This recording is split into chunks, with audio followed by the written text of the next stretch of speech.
Battle of the Network shows. Join Rick Brooks and Mike Kogel as they explore the TV of the 70s and 80s through hand-picked episodes of their favorite and not-so-favorite series.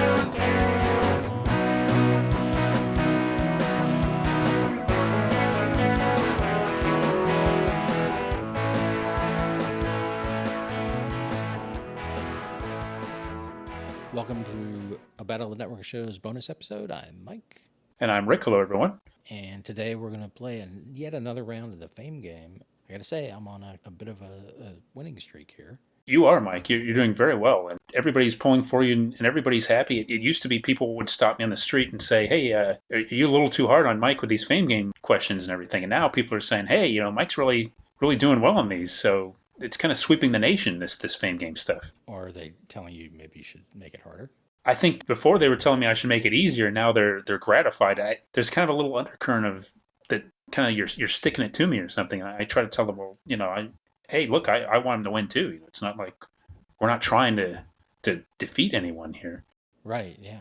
And as I said before, I don't want to be stopped in the street and called a loser. No. Or have produce thrown at me. Right. Well, and that hasn't happened lately. I mean, not because of that. Yeah. Yeah. People just throw produce at me. Well, it's always a risk you take. It's like, hey, it's that guy. His head looks big enough to catch a tomato. Well, you go home, you make a nice salad, and at least you get something out of it. When life gives you tomatoes, you make salad. It's better if you catch the tomato, because then you don't have to. You can properly slice it up. If it hits your face and splats, maybe you just make a sauce. That would probably be better. Wringing it out of your shirt is not optimal for nutritional value, nor aesthetics or taste. But with your performance in the Fame game lately, you should be getting a lot of respect from people because you've been very impressive. Yeah, thank you. For those of you that haven't played along with us before, and you're certainly welcome to play along this time, Mike's going to try to identify a subject from 1970s and 1980s television. I'm going to read a series of clues, and they get progressively easier or more revealing, shall we say, as they go on. It's very difficult to get one of these from the first or second clue, but it really could be anything. It doesn't have to be a person even. We've had people from all sorts of aspects of television. We've had animation, sports, news, all kinds of things. So anything can happen here. With that said, Mike, do you have any rituals that you'd like to do here? Putting on my thinking cap helped, and so I'm going to put that on again and make sure it's fit snugly. That's the only one right now. But much like baseball, Fame gaming is a superstitious endeavor. Yes. And like criminals are a cowardly lot. I got that mixed up. Are they cowardly and superstitious? Yes, I think that's true. Yeah, right. Well, it worked for you. What do baseball players and criminals have in common? They're superstitious. Okay, yeah, that's good. Sometimes there's some crossover, but beyond that, but not often. I read that in a Slylock Fox. Oh, you did? That's good. See, that's one of the reasons I think you're doing so well at these Fame games is your thirst for knowledge. Right. And the fact that you consume so many different sources of information, it gives you a breadth of knowledge that, a lot of people probably couldn't match. Right. The internet, watch TV, I read some books, and Slylock Fox. That works. Every day, Slylock Fox. You can get them emailed to you, but I actually have them mailed to me. Ooh. In an envelope. That's incredible. I didn't know that this service exists. Does this open to everyone, or? Yeah, I think so. It's interesting because they, rather than just have the clue, the answer is upside down, which is an advantage to reading it in print. Like if you try to read it on the internet, it's a little difficult because right. You either have to turn your head upside down, or your monitor upside down, or if you're reading it on a phone or a tablet, you're gonna have to lock the screen because otherwise it'll just keep flipping over on you. But this adds another layer, which is it's kind of like Clue. They put the answers inside a little second envelope. Ooh. So you can open it up afterwards, or have a friend or a family member open it up and give you the answers. A whole new dimension to everything. I really like that, and it kind of cool. Gives you something else to open too. Yes, yeah. And if you're really having fun, you can put on a Karnak hat and have the other person involved. Have a sidekick there to help out. So that would be great. Maybe we should try that sometime. Maybe if I'm lucky enough, because I know as soon as you get these in the mail, you can't resist tearing them open and. That is true. Yeah. And seeing them, you don't want to have these laying around. So maybe if I'm lucky enough to be over there one time when you get one, we can try it out. Right. Yeah. I guess we should start this game though, not the Slylock Fox game, but the Fame game. Right. The BOTNS Orchestra is here and ready to go, I see. Yep. Mike, I don't think I told you this yet, but one of the guys there was kind of joking to me. I think he was joking, but he said he's almost upset when you get these early because that means they play less, and because of with union rules and everything, it takes money out of their paychecks. I was like, well, we can't really control that, but no.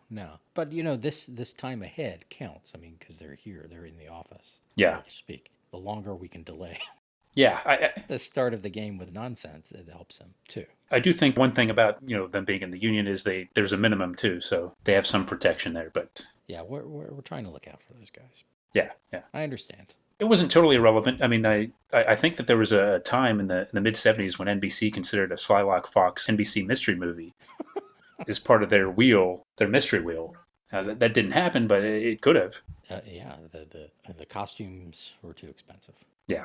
What a shame. Or, I think those were the two ideas. The costumes, like an authentic version where the costumes were too expensive, or a version that just used the name and then just was people. Yeah.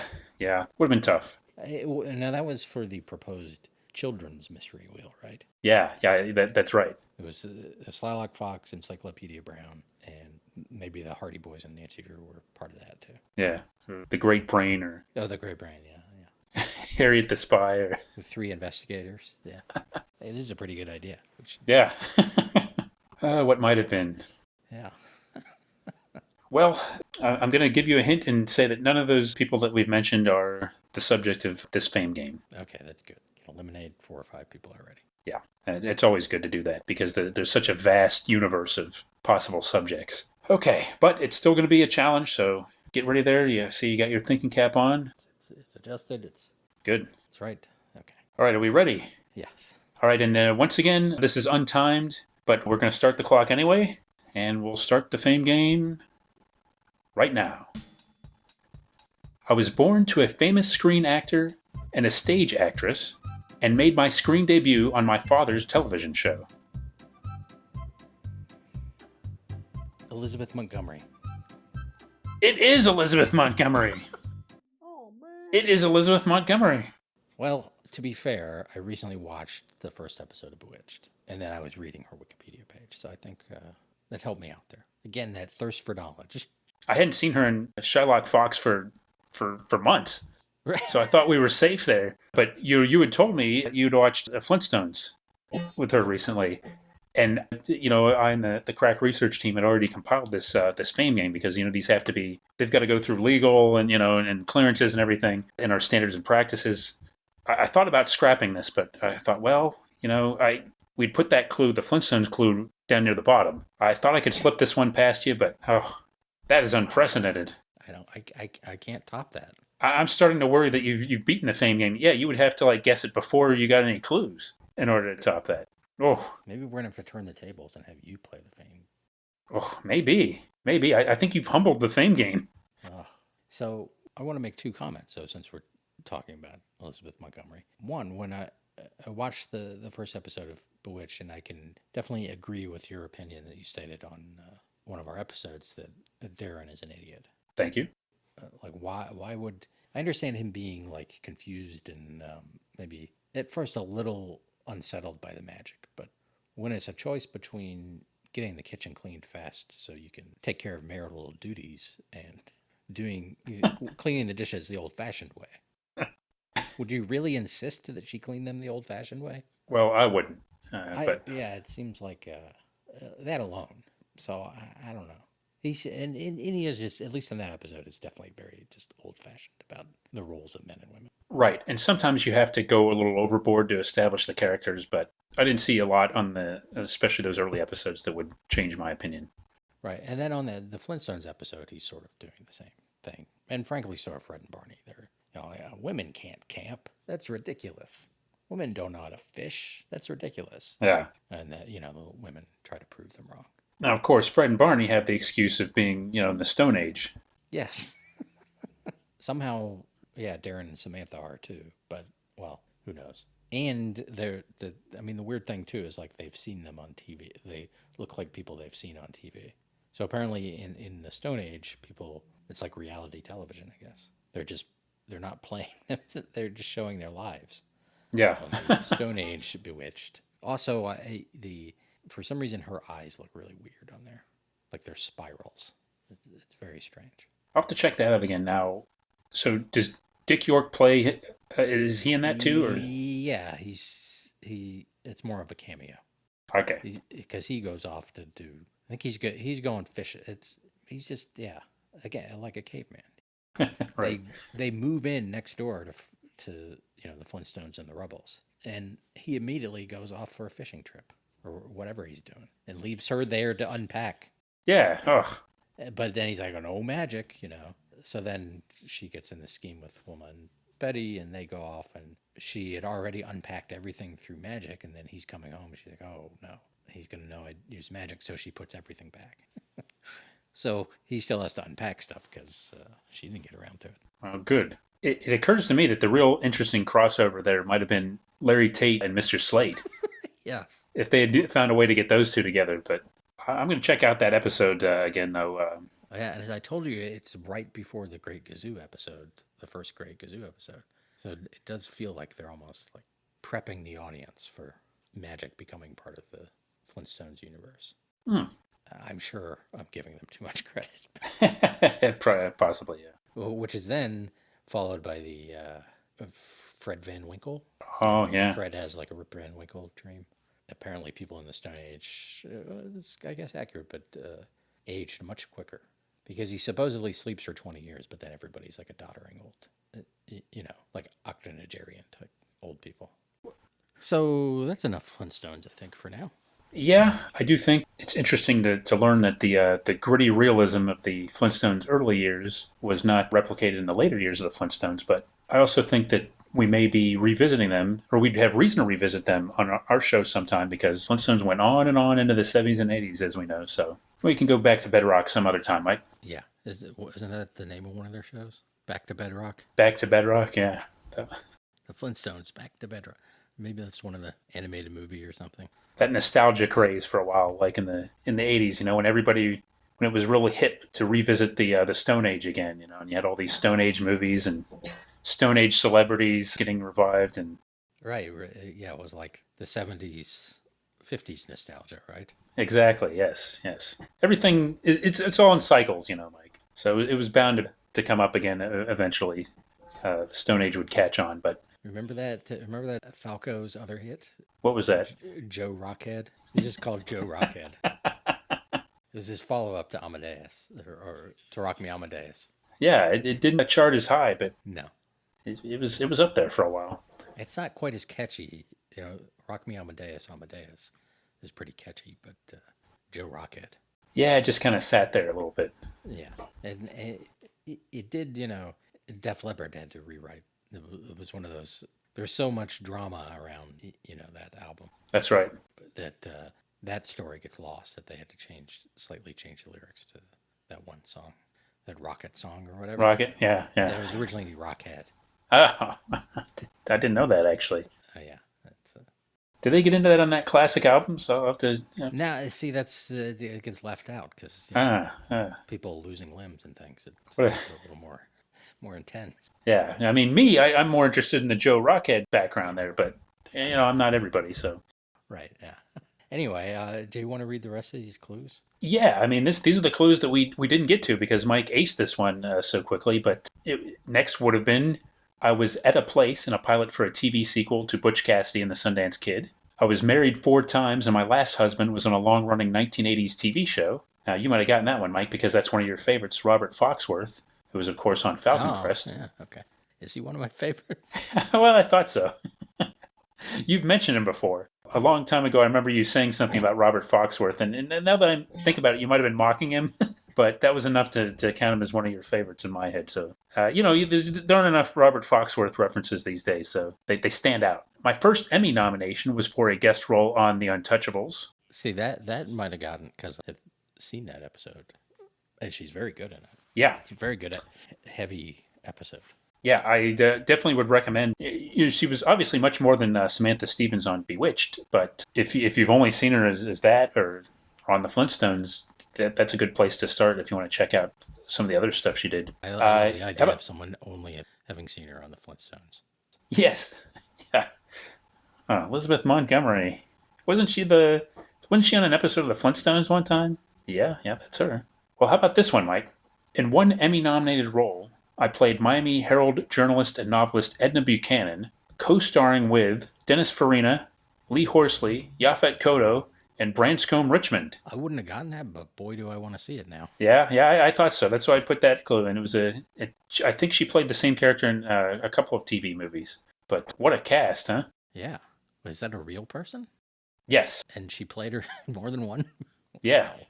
Well, it was an interesting enough person that they wanted to bring her back and surround her with.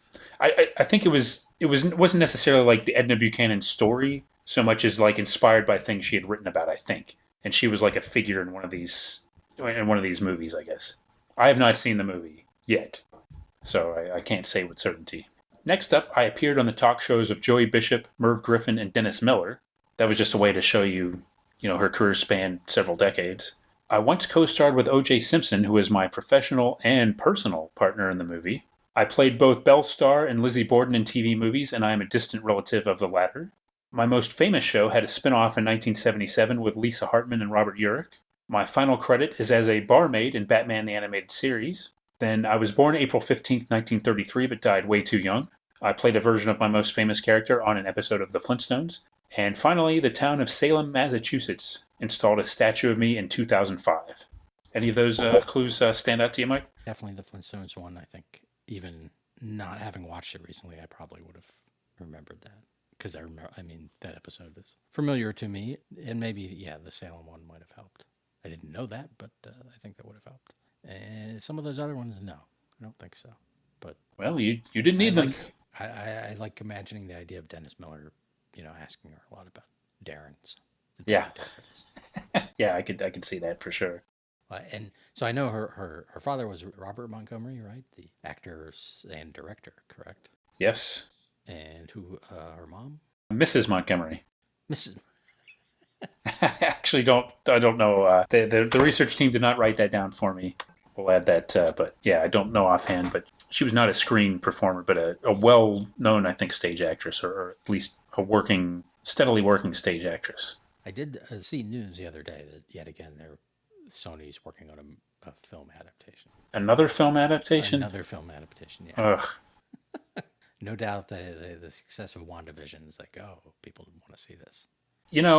I hate to suggest this, but doesn't the same company own the rights to I Dream of Jeannie? It seems to me like that one would be, for one, you haven't had a revamp of it, and it seemed that would be something that they would totally want to like look at the gender roles on that. It just seems like there'd be more of a reason to do that one now than Bewitched. But I thought you were going to risk saying there might be a cinematic universe in the making.